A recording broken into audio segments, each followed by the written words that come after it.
Oke, Assalamualaikum warahmatullahi wabarakatuh. Salam sejahtera untuk kita semua. Salam kebajikan, salam namo buddhayo.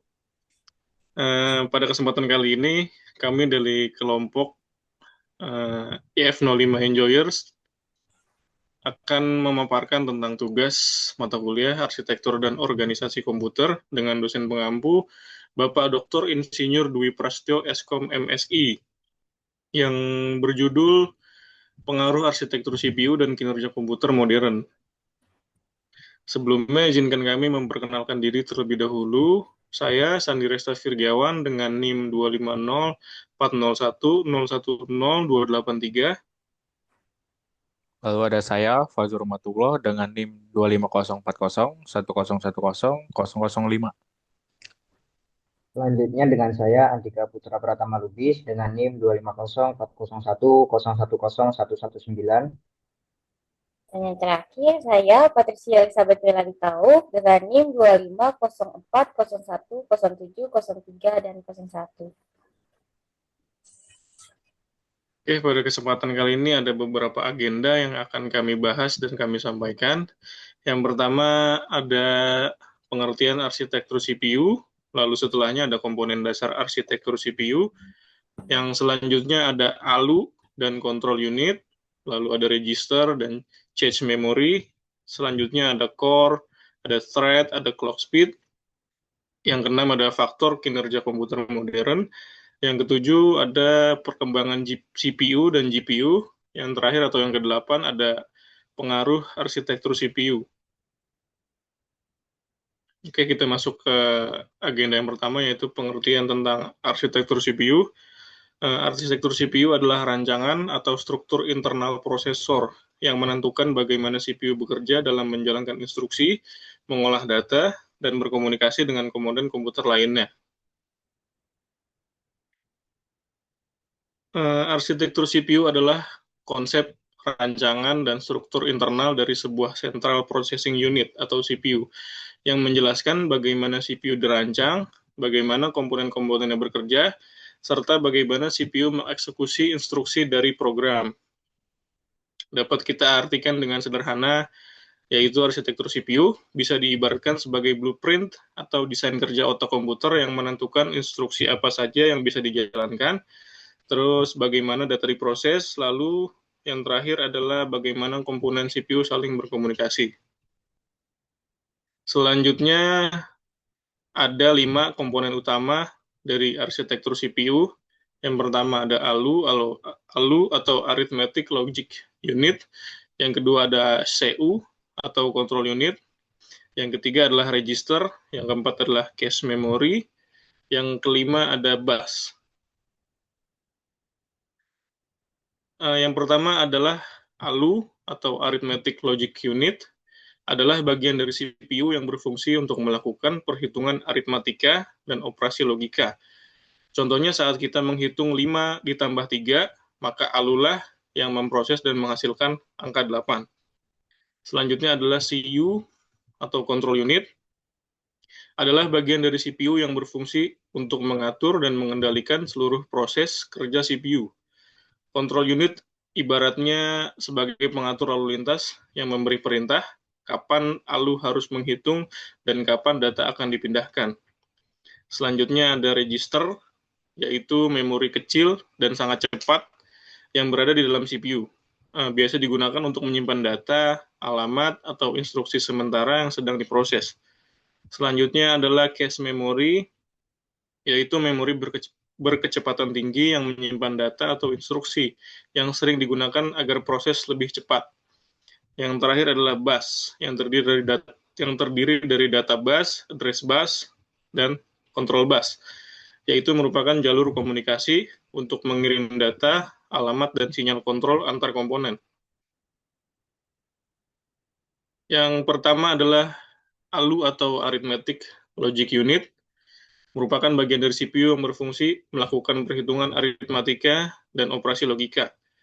Fungsi utama dari ALU ada 3, yaitu yang pertama melakukan operasi aritmatika seperti penjumlahan, pengurangan, perkalian, serta dengan pembagian. Yang kedua adalah melakukan operasi logika berupa AND, OR, NOT, atau XOR. Yang ketiga yaitu melakukan operasi perbandingan. Misalnya lebih besar, lebih kecil, atau sama dengan. Contoh sederhana dari ALU atau cara kerja ALU, misal saat kita menghitung 5 plus 3, maka ALU-lah yang akan memproses dan menghasilkan angka 8.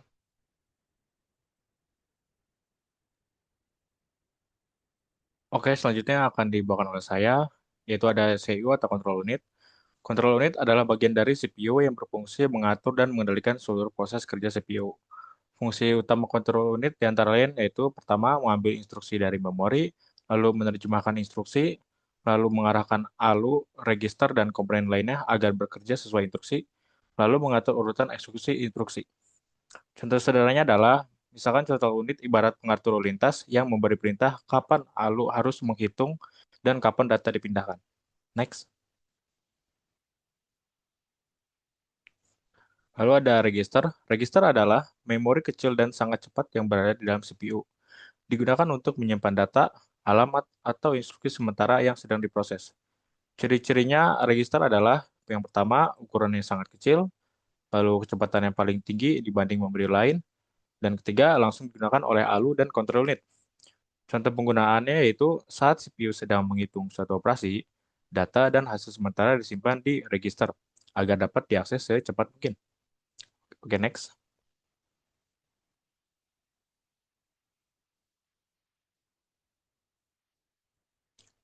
Lalu ada cache memory. Cache memory adalah memori berkecepatan tinggi yang berada di antara CPU dan RAM. Berfungsi menyimpan data atau instruksi yang sering digunakan agar CPU tidak perlu mengambilnya dari RAM yang lebih lambat. Ciri-ciri cache memory adalah pertama, lebih besar dari register, lebih kecil dan lebih kecil juga dari RAM. Kedua, lebih cepat dari RAM, tetapi lebih lambat dari register. Dan yang ketiga adalah membantu meningkatkan performa komputer. Jenis cache memory di antara lain pertama ada L1 cache, yaitu paling cepat dan juga paling kecil, berkaitan dengan CPU. Lalu ada L2 cache, yaitu lebih besar, namun dia sedikit lebih lambat. Lalu ada L3 cache, yaitu dia yang paling besar, tetapi dia berbagi antar core. Next.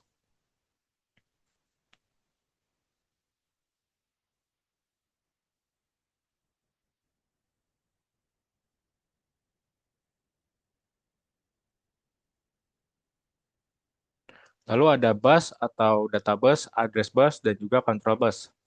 Bus adalah jalur komunikasi yang menghubungkan CPU dengan komponen lain, yaitu pertama data bus mengirim dan menerima data.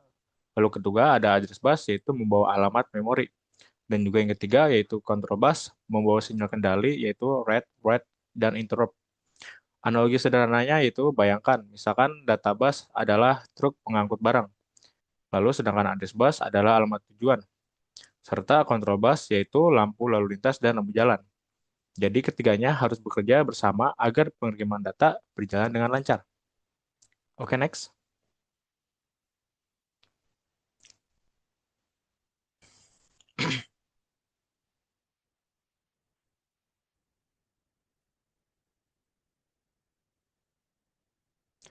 Lalu selanjutnya ada core CPU. Core adalah unit pemrosesan di dalam CPU yang dapat bekerja secara mandiri untuk menjalankan instruksi. Penjelasan sederhananya adalah, semakin banyak core, maka CPU bisa mengerjakan lebih banyak tugas secara bersamaan. Contohnya, di sini ada core atau inti proses, yaitu ada CPU 1 core, yaitu hanya bisa menjalankan satu tugas utama. Lalu ada CPU 4 core, yaitu bisa menjalankan 4 tugas sekaligus atau tasks. Next.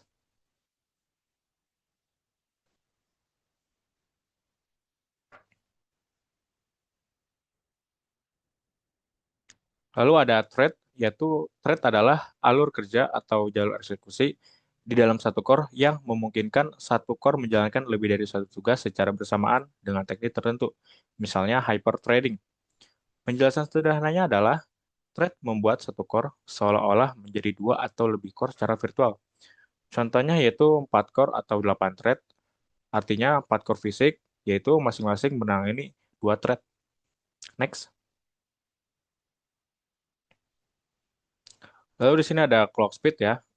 Clock speed atau kecepatan GPU adalah kecepatan kerja CPU dalam mengeksekusi instruksi, biasanya dalam GHz.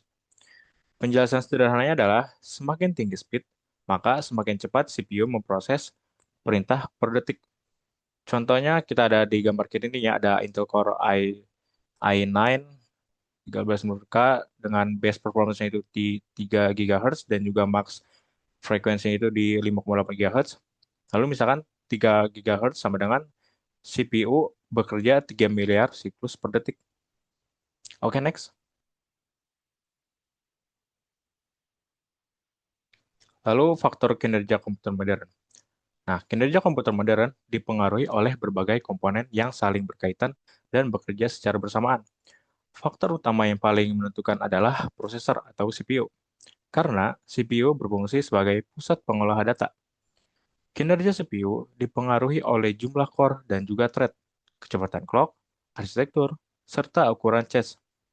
Maka, semakin banyak core dan thread serta semakin tinggi kecepatan prosesornya, maka semakin cepat komputer dalam menjalankan aplikasi dan melakukan multitasking. Oke, selanjutnya akan dibawakan oleh Mas Andika.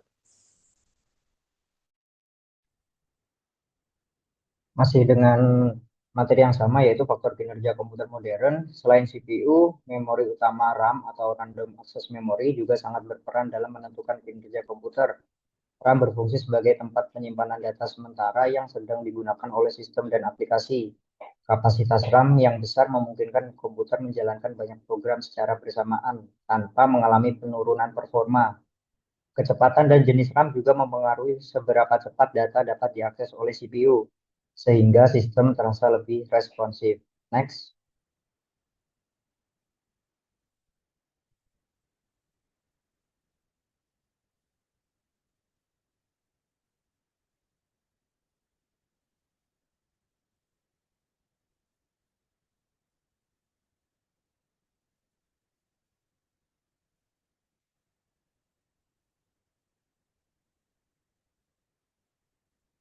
Kok belum muncul ya?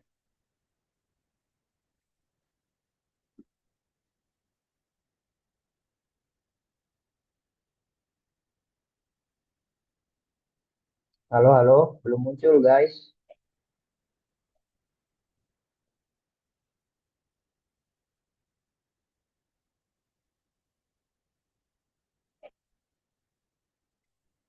Udah ada kah Delay, screen? delay. Share screen lu delay. Nah, ini baru muncul nih. Selanjutnya, faktor penting lainnya adalah media penyimpanan atau storage. Komputer modern umumnya menggunakan SSD yang memiliki kecepatan baca dan tulis jauh lebih tinggi dibandingkan dengan HDD. Penggunaan SSD, terutama SSD NVMe, membuat proses booting sistem operasi, membuka aplikasi, dan memindahkan data menjadi jauh lebih cepat. Hal ini memberikan peningkatan kinerja yang sangat terasa dalam penggunaan sehari-hari. Oke, next.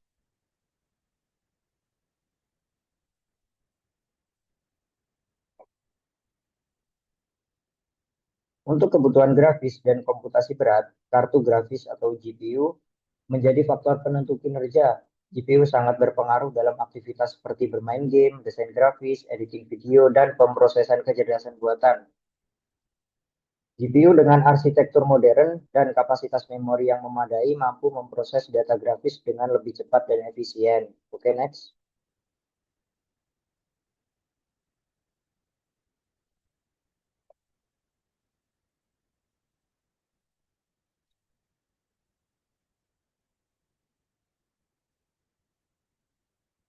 Selain perangkat keras, perangkat lunak dan sistem operasi juga mempengaruhi kinerja komputer. Sistem operasi yang optimal, aplikasi yang efisien, serta driver yang selalu diperbarui akan membantu perangkat keras bekerja secara maksimal. Di samping itu, sistem pendinginan dan catu daya yang baik menjaga stabilitas dan suhu komponen agar tetap optimal, sehingga komputer dapat bekerja dengan performa terbaik dalam jangka waktu yang lama. Next.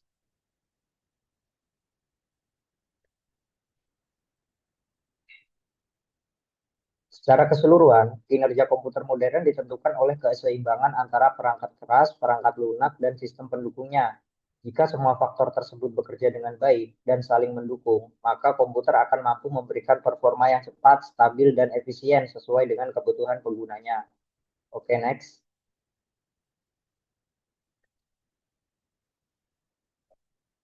Selanjutnya itu ada perkembangan CPU dan GPU.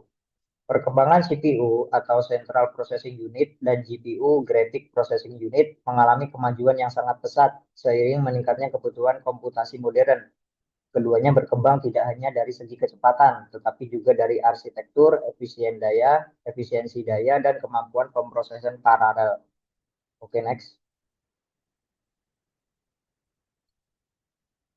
Pada awal perkembangannya, CPU hanya memiliki satu inti atau kita sebut single core dan berfokus pada peningkatan kecepatan clock. Seiring waktu, keterbatasan panas dan konsumsi daya yang membuat produsen beralih ke pendekatan multi-core, di mana satu prosesor memiliki banyak inti untuk menjalankan beberapa tugas secara bersamaan. Arsitektur CPU juga terus disempurnakan seperti penggunaan teknologi 64 bit, peningkatan ukuran cache, serta optimasi instruksi agar lebih efisien. CPU modern kini dirancang tidak hanya untuk komputasi umum, tapi juga untuk mendukung virtualisasi, keamanan, dan kecerdasan buatan. Next.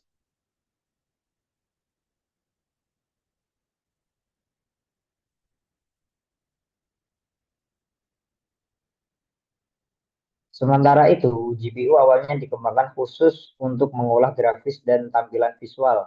Namun, karena kemampuannya dalam melakukan pemrosesan paralel dalam jumlah besar, GPU berkembang menjadi perangkat komputasi yang sangat kuat. GPU modern tidak hanya digunakan untuk gaming, tetapi juga rendering grafis, pengolahan video, machine learning, dan kecerdasan buatan. Arsitektur GPU kini memiliki ribuan core kecil yang mampu bekerja secara paralel untuk menangani data dalam skala besar. Oke, next.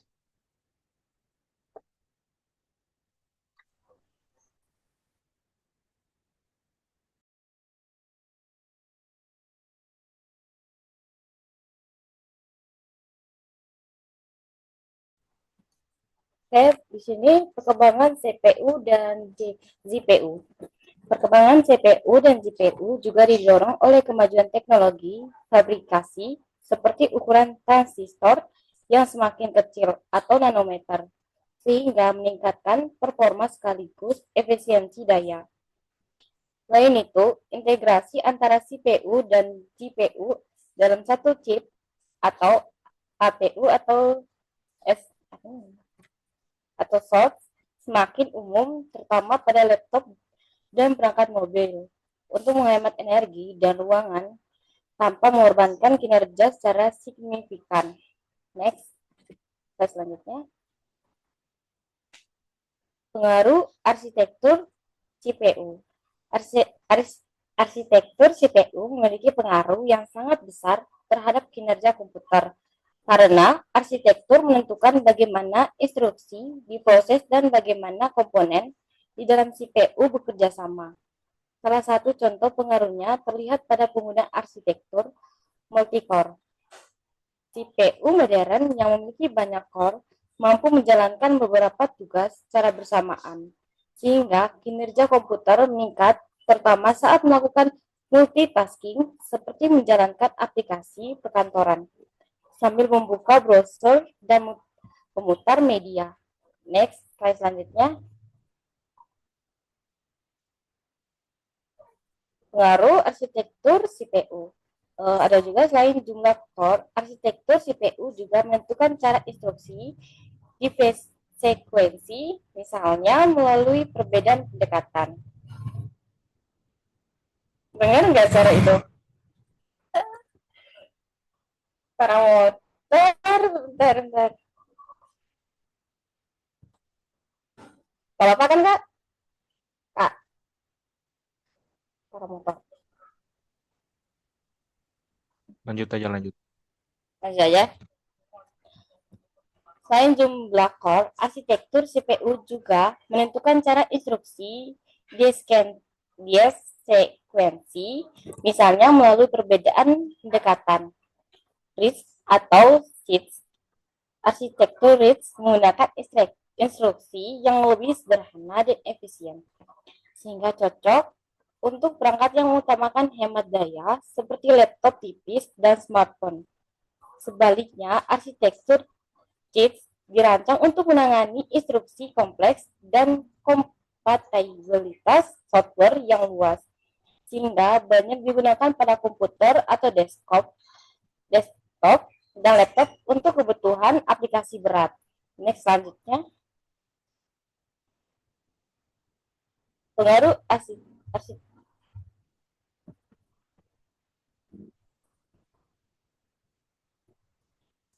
arsitektur CPU juga terlihat pada pengelola memori dan cache.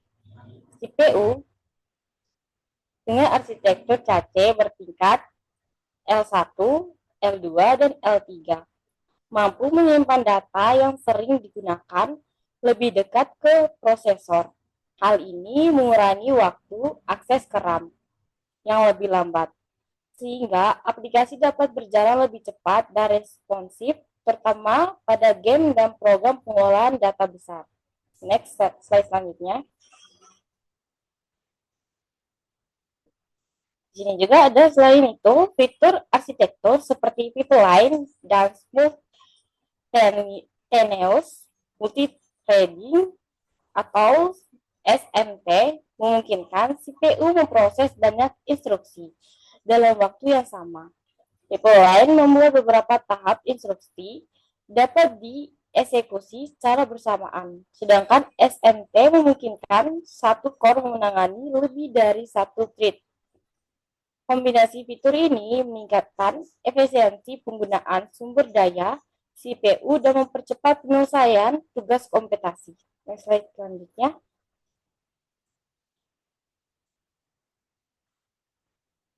Pada keseluruhan, arsitektur CPU tidak hanya menentukan kecepatan kerja prosesor, tetapi juga efisiensi daya, kemampuan multitasking, dan performa sistem secara umum. Dengan arsitektur yang lebih modern dan optimal, komputer dapat memberikan kinerja yang lebih tinggi meskipun tidak selalu memiliki kecepatan clock yang jauh berbeda. Next slide selanjutnya. Oke. Kesimpulan yang dapat kami ambil dari tugas paparan pada kali ini, yaitu arsitektur CPU memiliki pengaruh yang sangat besar terhadap kinerja komputer modern. Arsitektur menentukan bagaimana prosesor mengeksekusi instruksi, mengelola data, serta memanfaatkan sumber daya seperti core, thread, dan cache. Dengan arsitektur yang lebih baik, CPU mampu bekerja lebih cepat dan efisien, meskipun kecepatan clock tidak jauh berbeda. CPU dengan arsitektur modern mendukung multi-core, multi-threading, dan cache bertingkat, sehingga mampu meningkatkan kemampuan multitasking dan mempercepat pemrosesan aplikasi berat. Selain itu, perbedaan arsitektur instruksi seperti RISC dan CISC mempengaruhi efisiensi daya dan kompatibilitas software, yang dimana berdampak langsung pada pengalaman pengguna di berbagai jenis perangkat. Secara keseluruhan, arsitektur CPU bukan hanya menentukan kecepatan prosesor, tapi juga efisiensi, stabilitas, dan kemampuan komputer dalam menangani kebutuhan komputasi masa kini. Oleh karena itu, arsitektur CPU menjadi faktor utama dalam menentukan performa komputer modern secara menyeluruh. Mungkin cukup sekian presentasi atau paparan dari kami. Kurang lebihnya mohon maaf. Terima kasih, selamat malam, selamat pagi, selamat siang, atau selamat sore. Mungkin teman-teman ada yang ingin disampaikan? Kalau dari saya pribadi cukup. Terima kasih. Oke, cukup sekian paparan dari kami. Wassalamualaikum warahmatullahi wabarakatuh.